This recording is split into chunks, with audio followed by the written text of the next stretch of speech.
Hey math enthusiast, I'm here to go over the notes on similarity transformations. So from what we learned about similar figures earlier in the chapter is they're not exactly the same size. So they do have some relationship. All their angle measures are congruent. All right, but as far as their size goes, one is smaller or larger when compared to the other. So essentially what happens is a dilation takes place. So it's a transformation that either stretches or shrinks. Sorry, the formatting's a little off here. A figure to create a similar figure. So in other words, it's either going to get larger when it stretches or smaller when it shrinks. Now, much like a rotation, there is a center of dilation. So this is the point that it grows from. So let's say I have a smaller triangle and then a larger triangle surrounding it. So these two are similar figures, and the center of dilation would be at the center of that small triangle because it's growing from that smaller triangle to create that larger triangle. All dilations also have a scale factor. Okay, so this is a ratio comparing the length of the image, so my new figure, to the original. So perhaps my scale factor is 2 to 1, all right, claiming that my new figure is twice the size of my original. All right, or maybe it's 1 to 2. All right, claiming that my new figure is half the size of the original. Okay, now you could have an enlargement where the figure is obviously getting bigger. In that case, my scale factor would be greater than 1. All right, or you could have a reduction. All right, in this case, the scale factor is less than 1. Now, the scale factor can be written out like a ratio, like I wrote up here, or it can be just written out as a single number. So let's say your scale factor you're given is 3. That's saying that the figure, the image, the new figure, is 3 times greater than the original. Most of the dilations we perform will be on the graph, so they'll be in coordinate notation. Now, the other thing you need to know is that when it comes to the scale factor, the letter we use to represent it is K. Okay, so let's say I'm given my original point xy. If I want to get to my new dilated point, it's going to be k times x and k times y, where k is the scale factor, as I stated. So let's say my original point is at 1, 1. And my scale factor is 3. So in other words, to get to my new point, what I'm going to do is 3 times my x value and 3 times my y value. All right, that's going to tell me where my new point's going to end up, obviously at 3, 3. All right, so that's where it would move to after the dilation.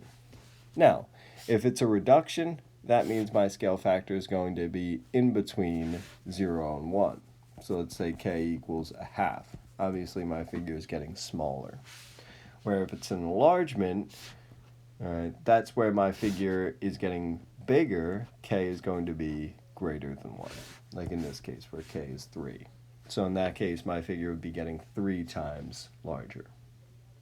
So for this first example, we want to graph the dilation given the scale factor. So they start me off with ABC, and my scale factor is 2/3. So what I'm going to do first is I'm going to locate my new points. So if you remember, we're going to label them A prime, B prime, and C prime. So all I'm going to do to figure out my new points is I'm going to take 2/3 and I'm going to multiply it by essentially all of my coordinates, both x and y. So my coordinate for A prime is going to end up being -2, +4. For B prime, since it's 0, 0, it's just going to remain 0, 0. And lastly, for C prime, it looks like we're going to end up with -4, 0. Now, after that, I can go through and graph it and just get an idea of what my figure looks like compared to the original.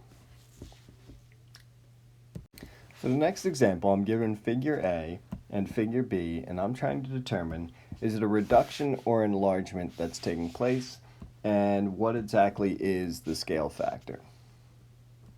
So I'm starting off with figure A, so that's this one here, and then it becomes figure B after the dilation.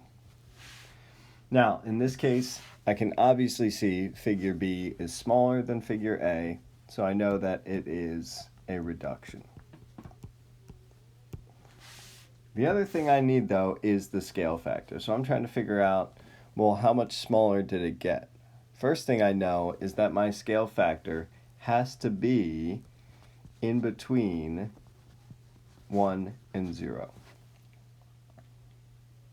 Okay, so let's compare some side lengths. It looks like this side down at the bottom is 6 units. Right? And it corresponds to the base of this triangle in B, which is 2 units. Right. So to figure out your scale factor, what you can do is take those two values, take the image, and compare it to the pre-image. So it looks like my reduced scale factor is going to be 1/3. So I know that figure B is 1/3 of the size of figure A. The next example starts off the same way with your two figures A and B. I'm trying to figure out, is it a reduction or enlargement first? So it starts at figure A and then it becomes figure B.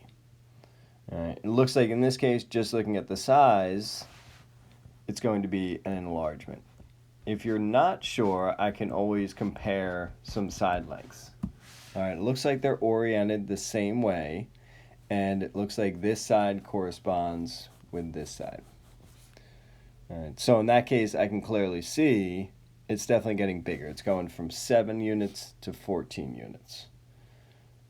Well, it looks like my scale factor in this case is going to be 14. I'm comparing the image to the pre-image to 7, which gives me a scale factor of 2. Then they want me to solve for the variables. So it looks like we have n down here that corresponds with this side that's 10. And then we have m on the right-hand side, which corresponds with this side that's 8. Now you have a couple options. You could do what we did in the previous section with similar figures, where I set up a proportion. So we have 7 to 14, and I can compare that to 10 to n. I can cross multiply and solve from here. 7n equals 140, and it looks like n equals 20. Now the other option is, since I have the scale factor, I know that it's 2, all I have to do is take my values and multiply them by 2. So in this case, I know that n is going to be 20, and as for m, I'm just going to multiply that by 2. It looks like m is going to be 16. For this next example, we're comparing two televisions. So my old compared to my new. So the old television is 20 inches by 15 inches. So let's sketch that out real quick. So here's my old TV, 20 by 15. And I know I'm dealing in inches. Then I get a brand new TV, and this one is 16 by 9. So it's a little bit smaller. 16 by 9, this is the new. And essentially what they're asking is the new TV a dilation of the old TV. All right. Now, if it is a dilation, that means that these two figures are similar. So that's essentially the question they're asking. Are these two rectangles similar? Well, let's compare some side lengths. So it looks like we can compare the height of this TV with the height of this TV. So 15 to 9. and I want to see, is that proportionate to the width of my two TVs? 20 to 16. So you can try to reduce them if you'd like. You can change them to decimals, see if you're going to get the same answer. Or what you can do is cross multiply and see if you're getting the same thing. All right, let's see if we can reduce them down. So we end up with 5 over 3, and on the other side it looks like we end up with 5 over 4, which obviously in this case they're not equal. So in this problem it is not a dilation, because that's what they were asking. Now, for the last problem, we have a photograph that's 4 by 6. So let's sketch that out real quick. Here's my photo, 4 inches by 6 inches. And I want to paint a portrait on a canvas that's 1 foot by 18 inches. So I want to change that photo essentially into a canvas that's going to be 1 foot by 18 inches. Now, the first problem that might stick out to you is that all my units are in inches, okay, except for this one. So let's start off and let's change this. Instead of 1 foot, let's change it to inches. So that's going to be 12 inches.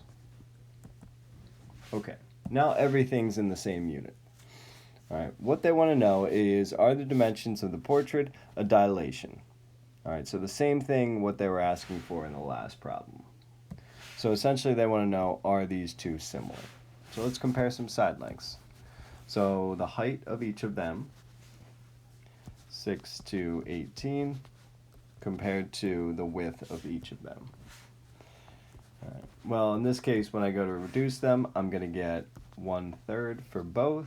So in this case, I do know that they are proportionate. So in this case, it is a dilation. All right, and my scale factor, all right, that's the last thing they want.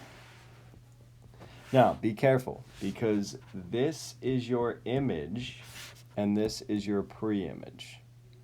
All right, so even though I set up my proportion like this with the pre-image on top and the image, if I want the scale factor, I need to compare the image to the pre-image.